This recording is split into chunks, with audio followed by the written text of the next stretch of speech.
দর্শক, এই মুহূর্তে আমরা আপনাদের আবারও নিয়ে যেতে চাই রাষ্ট্রীয় অতিথি ভবন যমুনার সামনে। প্রধান উপদেষ্টা ডক্টর মোহাম্মদ ইউনূসের সঙ্গে বৈঠক শেষে গণমাধ্যমের সঙ্গে কথা বলছেন বিএনপি নেতারা। সরাসরি চলে যাচ্ছি সেখানে।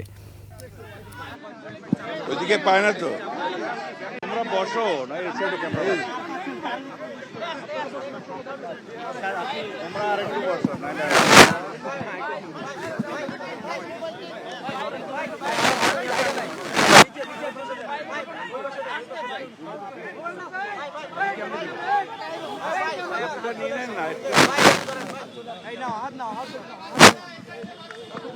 ভাই মাইক্রোফোনটা ধরেন তো, ভাই এটা নেন তো, একটু নেন।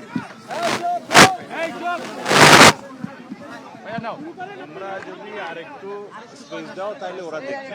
যাবেন তো ভাই, একটু পেছনে, একটু পেছনে, একটু পেছনে। সাম্প্রতিক ঘটনাগুলোর পরিপ্রেক্ষিতে আমাদের জাতীয় স্থায়ী কমিটির সবাই সিদ্ধান্ত হয়েছিল যে আমরা অতি দ্রুত প্রধান উপদেষ্টার সঙ্গে দেখা করে তাকে আমাদের উদ্বেগের যে বিষয়গুলো আছে সেই বিষয়গুলো তার সামনে আমরা তুলে ধরব। একটা দায়িত্বশীল রাজনৈতিক দল হিসেবে এটা আমাদের দায়িত্ব ছিল, আমরা সেই দায়িত্বটুকু পালন করেছি। আমরা আজকে যে বিষয়গুলো তার সামনে আলোচনা করেছি তা হচ্ছে যে এই যে ঘটনাগুলো ঘটেছে এর দায় সরকার এড়াতে পারেন না। এই জন্যে যে সরকারের বিভিন্ন যে প্রতিষ্ঠানগুলো আছে, বিভিন্ন যে বাহিনীগুলো আছে, তাদের সামনেই এই ঘটনাগুলো একের পর এক ঘটেছে, যেটা আমরা মনে করি দেশের সার্বিকভাবে দেশের যে আইন শৃঙ্খলা পরিস্থিতি, স্থিতিশীলতা তাকে যথেষ্টভাবে বিপন্ন করেছে এবং ফ্যাসিবাদকে সুযোগ করে দিয়েছে তাদের এই সম্পর্কে একটু কথা বলার। দ্বিতীয়ত হচ্ছে যে আমরা এই সরকারের সঙ্গে যেটা বারবার বলে এসেছি, এটা অন্তর্বর্তীকালীন সরকার, সুতরাং দ্রুত নির্বাচনের জন্য আমরা তাদেরকে আবারও তাগাদা দিয়েছি এবং ন্যূনতম যে সংস্কার, সেই সংস্কারগুলো সম্পূর্ণ করে যে কাজ তারা করেছেন ইতিমধ্যে কমিশন, রিফর্ম কমিশন একটা, তাদের সঙ্গে আলোচনার ভিত্তিতে আপনার একমত হওয়ার প্রেক্ষিতে, হওয়ার প্রেক্ষিতে আপনার দ্রুত নির্বাচন দেওয়ার বিষয়টা আমরা তাদের সঙ্গে কথা বলেছি। আমরা যে সমস্ত ব্যক্তি এখনও যারা দোষর ছিলেন, যারা ক্ষতিগ্রস্ত করেছেন বাংলাদেশকে সামগ্রিকভাবে, তাদেরকে আইনের আওতায় আনার জন্য এবং একই সঙ্গে তাদেরকে প্রশাসন থেকে সরিয়ে দেওয়ার কথা আমরা বলেছি।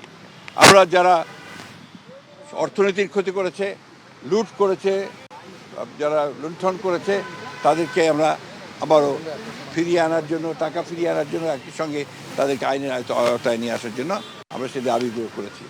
আমরা একই সঙ্গে যে কথাগুলো বলেছি তা হচ্ছে যে বিগত 15 বছর 16 বছরে যে মিথ্যা মামলা দিয়ে রাজনৈতিক নেতাকর্মীদেরকে যে হয়রানি করা হয়েছে, সেই মামলাগুলো প্রত্যাহার করার ব্যাপারে আমরা নীতিগত সিদ্ধান্তের কথা বলেছি। তারা একমত হয়েছেন, তারাও আপনাদের সামনে কথা বলবেন, এই বিষয়গুলো তারা একমত হয়েছেন। আমরা দ্রব্যমূল্যর ব্যাপারে অত্যন্ত জোরালোভাবে বলেছি যে এই সরকারের অন্যতম প্রধান ব্যর্থতা হচ্ছে দ্রব্যমূল্য নিয়ন্ত্রণে না নিয়ে আসতে পারা।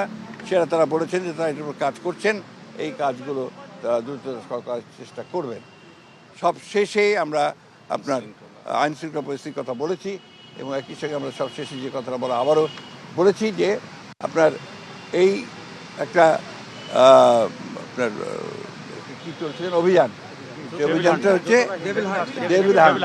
আমরা অতীতেও অনেক অভিযান দেখেছি, সেই ধরনের কোনো পুনরাবৃত্তি যেন না হয়, অর্থাৎ কোনো ইনোসেন্ট মানুষ যারা আপনার যেন না হয় এবং এটা নিয়ে আবার যেন কোনো রকমের সমস্যা তৈরি করা না হয়, এই কথাগুলো আমরা অত্যন্ত জোরের সঙ্গে বলেছি। প্রধান উপদেষ্টা এবং তার সঙ্গে যারা ছিলেন তারা আমাদেরকে আশ্বস্ত করেছেন যে অতি দ্রুত তারা নির্বাচনের ব্যবস্থা করছেন এবং তিনি বলেওছেন যে ডিসেম্বরের মধ্যে তিনি নির্বাচনের ব্যবস্থা করে তারা কাজ করছেন।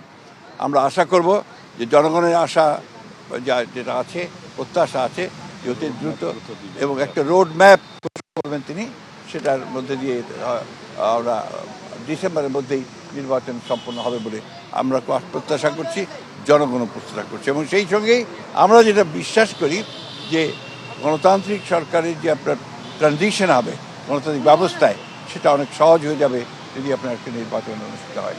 অনেক ধন্যবাদ। Thank you. আমি আপনাদেরকে এটা দিয়ে যাবো। দর্শক, এতক্ষণ ছিলাম রাষ্ট্রীয় অতিথি ভবন যমুনায় প্রধান উপদেষ্টা ডক্টর মোহাম্মদ ইউনূসের সঙ্গে বৈঠক শেষে বিএনপির ব্রিফিংয়ে।